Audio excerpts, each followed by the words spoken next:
Hello to you and family, it's Janice, and we're going to be showing a video from one of our dear friends, Heather, who works for Melba's flower shop here in Albuquerque, and she's going to be showing you how to do a floral arrangement that is easy enough for you to do at home by picking up some flowers that you can find in your local grocery store, and hopefully this just inspires you to either create it for yourselves or your mother on Mother's Day.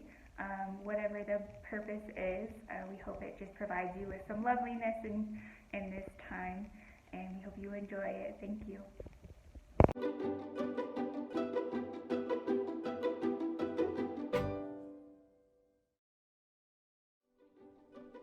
Hi there, this is Heather from Melba's Flowers here to show you how to make a Mother's Day arrangement.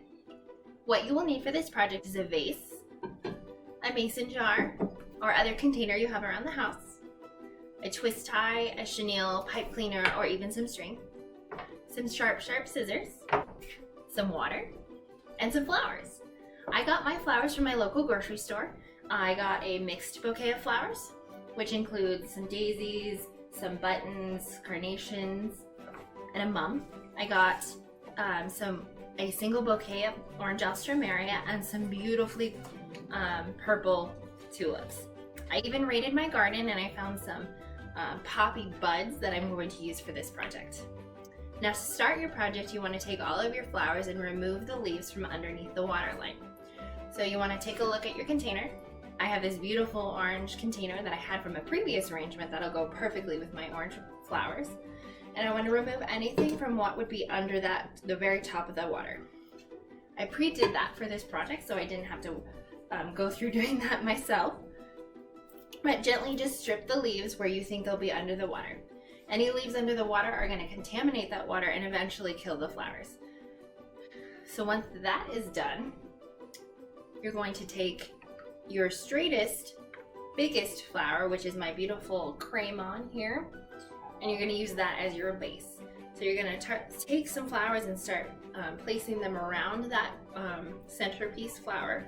You're going to go around once and you're going to go around again and again and again. You're going to layer them into sort of a ball, the kind of look that you see at a wedding, a hand-tied bouquet. So you're just going to take a mix of flowers, disperse them throughout, and when you place them, you're going to place them at an angle to the very top flower, and kind of go in one direction so all the stems stay the same. I definitely like to mix my colors, kind of disperse them throughout.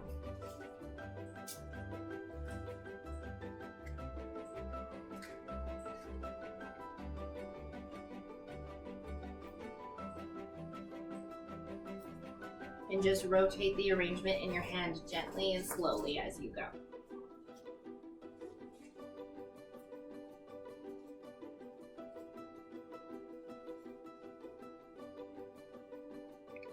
I'm going to take these poppy buds and slowly put them in. Just give it a little bit more texture. I want them to stick out. So you see them, they're so small, they're very tiny. I don't think you can even see them on screen.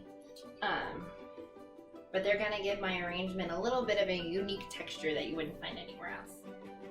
These are actually really short compared to everything else. I expect them to dry later on, so I don't need to worry about them reaching the bottom of the vase. However, all of my other stems I do want to reach the bottom of the vase so they last the longest.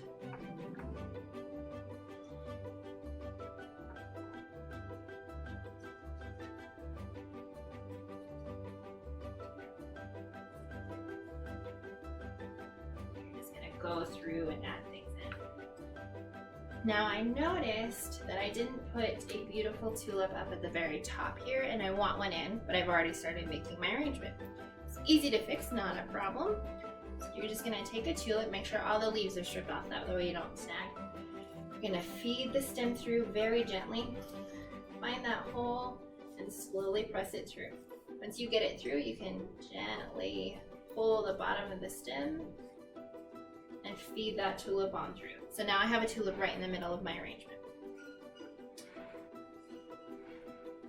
I'm going to continue working around my arrangement.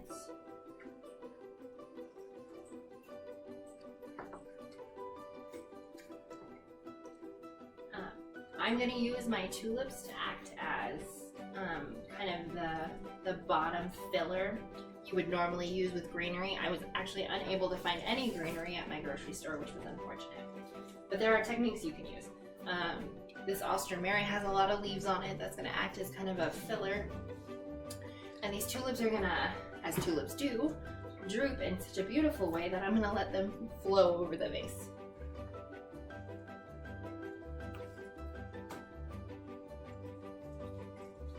You want to get that color dispersed. If you have any small pieces that you think are long enough to reach, you can definitely add those. But if you find that there are pieces that are too small to add in, or that are going to go below your water line and you're never going to see them, peel them off, use them on your Mother's Day table as a cute little decoration.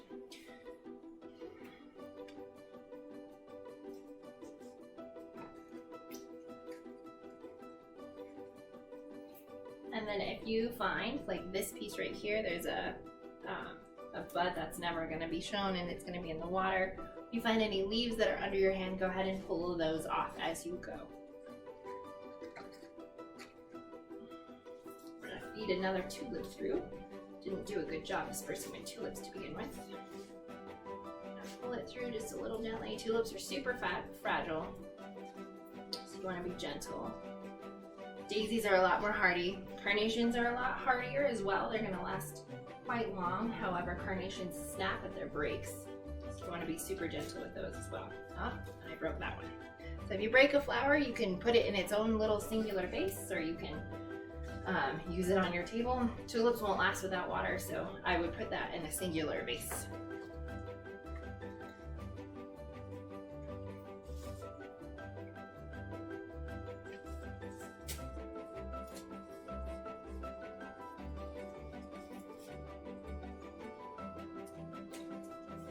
I'm gonna look for any holes where I feel like I might have missed some flowers.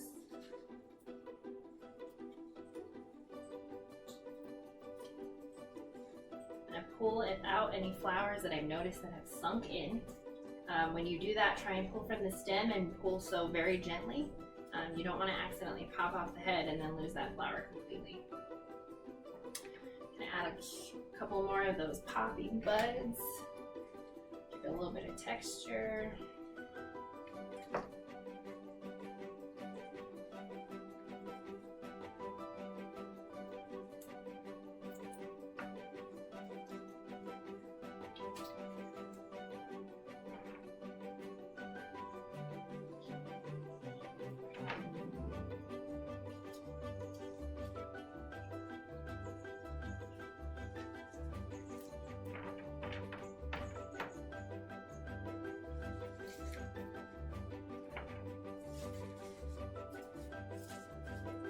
Alrighty, it looks about done to me. It doesn't have to be a perfect circle.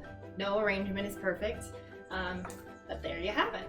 It's what we have so far. So you're going to take your pipe cleaner or your twist tie or even your string, and you're going to go all the way around right above your hand and tie off that arrangement. That way when you let go, you still have a beautifully arranged set of flowers and you don't have to do it again in the vase.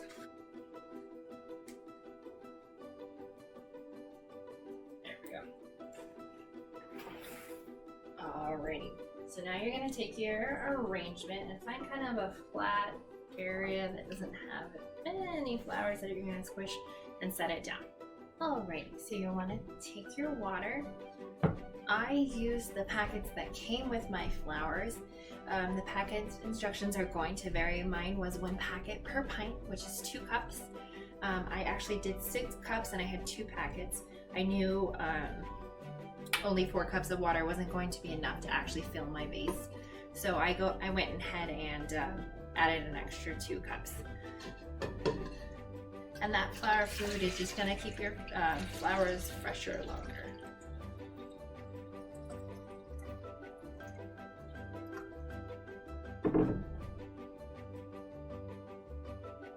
Alrighty, so now that we have all of that done, now we need to cut our flowers. So what I like to do is I take my vase towards the edge of the counter and kind of measure it out. That way your stems can go below the counter and you have the proper height. I want it to kind of overflow the vase, so I don't want it up too high or it's gonna sag to one side. So I'm gonna take my very sharp scissors, of course, find that place that I want it. I usually mark it with my fingers. Looks like I'm gonna need about there. I like to go a little bit high, that way if I cut too short, it's not a big deal, it's just gonna hang on to the vase. But like I said earlier, you wanna keep those stems as long as possible to keep your flowers living as long as they can. I'm gonna measure that again, just to make sure I have it right. And then I have a trash can down here, which you definitely gonna wanna need.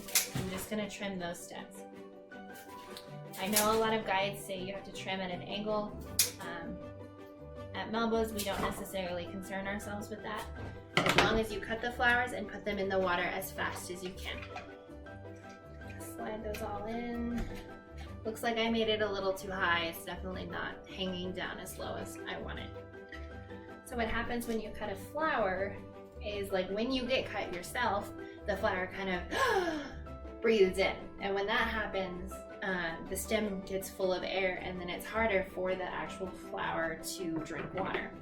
So you want to cut stems and put them in water as quickly as possible.